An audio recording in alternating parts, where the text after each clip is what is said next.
ಸ್ನೇಹಿತರೆ ನಮಸ್ಕಾರ. 2025ರ ವರ್ಷ ಕಳೆಯಿತು, 2026ರ ವರ್ಷ ಬಂದಿದೆ. ಈ ಹೊಸ ವರ್ಷ ಹೇಗಿದೆ ಇದರಲ್ಲೀಗ ನಾನು ಹೇಳೋದು ಹೊರಟಿರೋದು ತುಲಾ ರಾಶಿಯವರ ಬಗ್ಗೆ. ಮೊದಲನೇದಾಗಿ ಇದೇನು ನಿಮ್ಮ ಈ ವರ್ಷದ ಒಂದು ಸಂಪೂರ್ಣವಾದಂಥ ಭವಿಷ್ಯ ಅಂತ ಹೇಳಲಿಕ್ಕಾಗಲ್ಲ.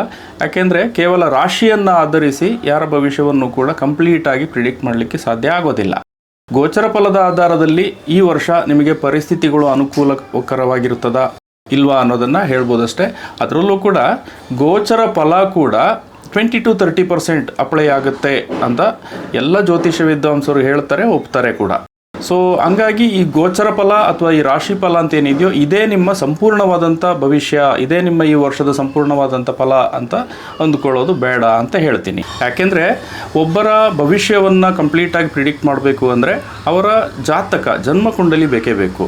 ಜನ್ಮಕುಂಡಲಿಯಲ್ಲಿ ಗ್ರಹಗಳ ಪೊಸಿಷನ್ ಹೇಗಿದೆ, ಜೊತೆಗೆ ಈಗ ನಡೀತಾ ಇರುವಂಥ ದಶೆ ಯಾವುದು, ದಶೆಯ ಅಧಿಪತಿ ಗ್ರಹ ಯಾವುದು, ಆ ಅಧಿಪತಿ ಗ್ರಹ ಎಲ್ಲಿ ಸ್ಥಿತ ಆಗಿದೆ, ಅಂತರದಶೆ ಯಾವುದು, ಷಡ್ಬಲ ಎಷ್ಟಿದೆ, ಯಾವ ನಕ್ಷತ್ರದಲ್ಲಿ ಆ ಪ್ಲಾನೆಟ್ ಸ್ಥಿತ ಆಗಿದೆ, ಸೊ ನವಾಂಶದಲ್ಲಿ ಅದರ ಸ್ಥಿತಿ ಹೇಗಿದೆ, ಹೀಗೆ ತುಂಬ ವಿಚಾರಗಳನ್ನು ಪ್ರಿಡಿಕ್ಷನ್ನಲ್ಲಿ ತರಬೇಕಾಗುತ್ತೆ.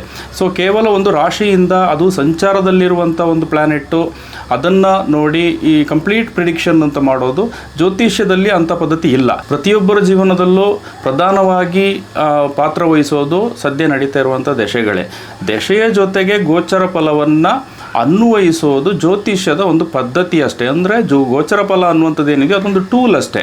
ಸೊ ಅದೇ ಕಂಪ್ಲೀಟ್ ಭವಿಷ್ಯ ಆಗಲ್ಲ. ಲಾಜಿಕಲಿ ನೋಡಿದ್ರೂ ಕೂಡ ಈಗ ಭಾರತದಲ್ಲಿ 140 ಕೋಟಿ ಜನಸಂಖ್ಯೆ ಇದೆ ಅಂದಾಜು ಪ್ರಕಾರ.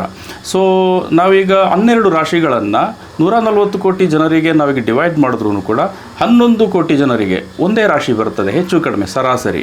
ಸೊ ಈ 11 ಕೋಟಿ ಜನರ ಜೀವನವು ಒಂದೇ ಥರದಲ್ಲಿ ಇರ್ತದ ಅಂತ. ಸೊ ಹಂಗಾಗಿ ಈ ರಾಶಿಯಿಂದ ನೋಡುವಂಥ ಅಥವಾ ರಾಶಿಯಿಂದ ಹೇಳುವಂಥ ಪ್ರಿಡಿಕ್ಷನ್ನು ಇದು ಕಂಪ್ಲೀಟ್ ಪ್ರಿಡಿಕ್ಷನ್ ಆಗಲಿಕ್ಕೆ ಸಾಧ್ಯ ಇಲ್ಲ. ಇನ್ನು 2026ರಲ್ಲಿ ಗೋಚರ ಫಲ ಹೇಗಿದೆ ಅಂತ ನೋಡೋದಾದರೆ ಇಲ್ಲಿ ಪ್ರಧಾನವಾಗಿ 2 ಗ್ರಹಗಳನ್ನು ತಗೊಳ್ಳಲಾಗುತ್ತೆ, ಒಂದು ಶನಿ ಮತ್ತೊಂದು ಗುರು. ಸೊ ಉಳಿದ ಗ್ರಹಗಳು ಪ್ರತಿ ತಿಂಗಳು ಬದಲಾಗುತ್ತೆ, ಕೆಲವೊಂದು ಪ್ಲಾನೆಟ್ಸು 1.5 ತಿಂಗಳು ತಗೊಳ್ಳುತ್ತೆ.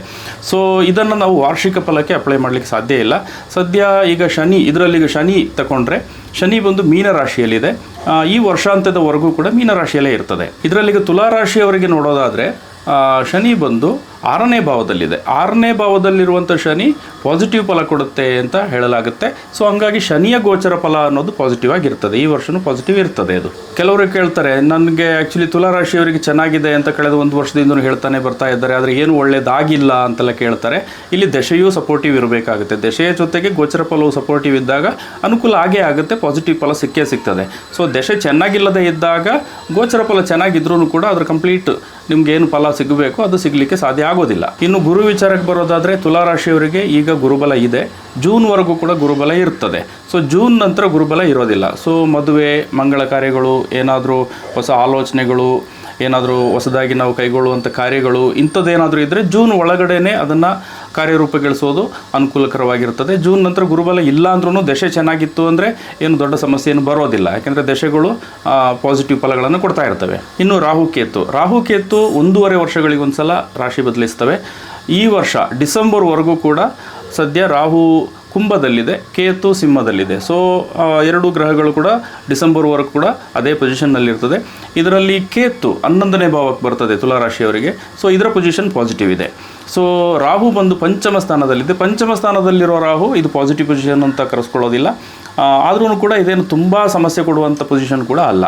ಸೊ ಹಂಗಾಗಿ ಓವರಾಲ್ ಆಗಿ ನೋಡಿದ್ರೆ ತುಲಾ ರಾಶಿಯವರಿಗೆ ಈ ವರ್ಷ ಜೂನ್ವರೆಗೂ ಕೂಡ ಪರಿಸ್ಥಿತಿಗಳೆಲ್ಲವೂ ಚೆನ್ನಾಗೇ ಇರ್ತದೆ. ಗೋಚರ ಫಲದ ಆಧಾರದಲ್ಲಿ ದಶೆಯು ಚೆನ್ನಾಗಿತ್ತು ಅಂದರೆ ಅನುಕೂಲಕರವಾಗಿ ಇರ್ತದೆ ಅಂತ ಹೇಳ್ಬೋದು. ಇನ್ನು ಮುಗಿಸೋದಕ್ಕೆ ಮೊದಲು ಒಂದು ಬಹಳ ಪ್ರಮುಖವಾದ ವಿಚಾರವನ್ನು ನಾನು ಎಕ್ಸ್ಪ್ಲೈನ್ ಮಾಡಬೇಕು.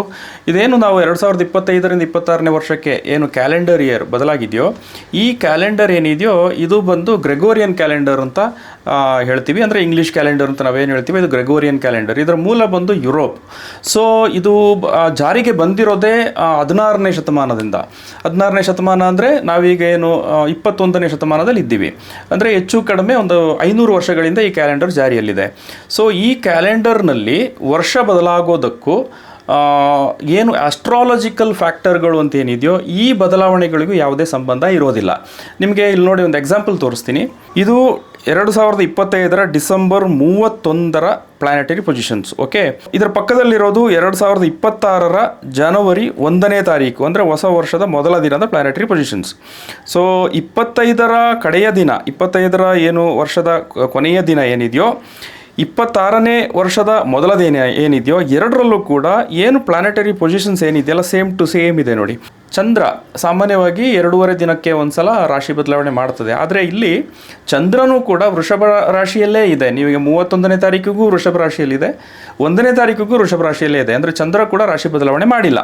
ಸೊ ನಾವು ಫಾಲೋ ಮಾಡ್ತಾ ಇರುವಂಥ ಇಂಗ್ಲೀಷ್ ಕ್ಯಾಲೆಂಡರ್ಗೂ ಈ ಆಸ್ಟ್ರಾಲಜಿಕಲ್ ಫ್ಯಾಕ್ಟರ್ಗಳಿಗೂ ಏನು ಬದಲಾವಣೆ ಅನ್ನೋದೇನಿದೆಯೋ ಅದಕ್ಕೂ ಸಂಬಂಧ ಇಲ್ಲ ಅನ್ನೋದು ನಿಮ್ಗೆ ಇಲ್ಲೇ ಗೊತ್ತಾಗ್ತಾ ಇದೆ. ಜ್ಯೋತಿಷ್ಯದಲ್ಲಿ ಸಾಮಾನ್ಯವಾಗಿ ಫಾಲೋ ಮಾಡೋದು ನಮ್ಮ ಭಾರತೀಯ ಪಂಚಾಂಗವನ್ನು. ಭಾರತೀಯ ಪಂಚಾಂಗದಲ್ಲಿ ಆ್ಯಕ್ಚುಲಿ ತಿಥಿಗಳು, ನಕ್ಷತ್ರಗಳು ಇಂಥದೆಲ್ಲ ಬದಲಾವಣೆ ಆದಾಗಲೇ ವರ್ಷ, ತಿಂಗಳು, ದಿನ ಅಂತ ಬದಲಾಗೋದು. ನಾನು ಆಗಲೇ ಹೇಳ್ದಂಗೆ ಏನು ನಮ್ಮ ಇಂಗ್ಲೀಷ್ ಕ್ಯಾಲೆಂಡರ್ ಜಾರಿಗೆ ಬಂತೋ ಇದಕ್ಕೂ ತುಂಬ ಶತಮಾನಗಳ ಹಿಂದಿನಿಂದನೇ ಭಾರತದಲ್ಲಿ ಜ್ಯೋತಿಷ್ಯ ಇದೆ. ಸೊ ಈ ಜ್ಯೋತಿಷ್ಯ ಬಂದು ಆವಾಗಲಿಂದನೂ ಫಾಲೋ ಮಾಡ್ತಾ ಬಂದಿರೋದು ಏನು ತಿಥಿ ನಕ್ಷತ್ರಗಳ ಬದಲಾವಣೆ ಅಂತ ಏನಿದೆಯೋ ಇದರ ಆಧಾರದಲ್ಲಿರುವಂಥ ಭಾರತೀಯ ಪಂಚಾಂಗವನ್ನು. ಸೊ ಭಾರತೀಯ ಪಂಚಾಂಗದ ಪ್ರಕಾರ ನಮ್ಮ ವರ್ಷ ಬದಲಾಗೋದು ಯುಗಾದಿಗೆ. ಸೊ ಅದರಂತೆ ನಮ್ಮ ಹೊಸ ವರ್ಷ ಬದಲಾವಣೆ ಆಗೋದು ಕೂಡ ಭಾರತದಲ್ಲಿ ಬದಲಾವಣೆ ಆಗೋದು ಯುಗಾದಿಗೇನೆ ಹೊಸ ವರ್ಷ ಅಂತ ನಾವು ಪರಿಗಣಿಸಬೇಕಾಗುತ್ತೆ. ಸೂರ್ಯ ಮತ್ತು ಚಂದ್ರರ ಚಲನೆಯ ಆಧಾರದಲ್ಲಿ ಈ ಪಂಚಾಂಗ ವರ್ಕ್ ಆಗುತ್ತೆ. ಸೊ ಅದನ್ನೇ ಇಲ್ಲಿ ನಾವು ಜ್ಯೋತಿಷ್ಯ ಶಾಸ್ತ್ರದಲ್ಲಿ ಅನ್ವಯಿಸ್ತಾ ಬಂದಿರೋದು. ಆದರೂ ಕೂಡ 2026ನೇ ಕ್ಯಾಲೆಂಡರ್ ವರ್ಷದಲ್ಲಿ ಪರಿಸ್ಥಿತಿಗಳು ಅನುಕೂಲಕರವಾಗಿದೆಯೋ ಇಲ್ವೋ ಅನ್ನೋದನ್ನು ಇನ್ ಜನರಲ್ ನಾವಿಲ್ಲಿ ತಗೊಳ್ಬೋದು. ಸೊ 2026ನೇ ವರ್ಷ ಏನಿದೆಯೋ ಪ್ರತಿಯೊಬ್ಬರಿಗೂ ಒಳ್ಳೆಯ ವರ್ಷವಾಗಿರಲಿ, ಪ್ರತಿಯೊಬ್ಬರ ಕನಸು ಈಡೇರಲಿ, ಬದುಕು ಹಸನಾಗಲಿ. ಸರ್ವೇ ಜನ ಸುಖಿನೋ ಭವಂತು. ನಮಸ್ಕಾರ.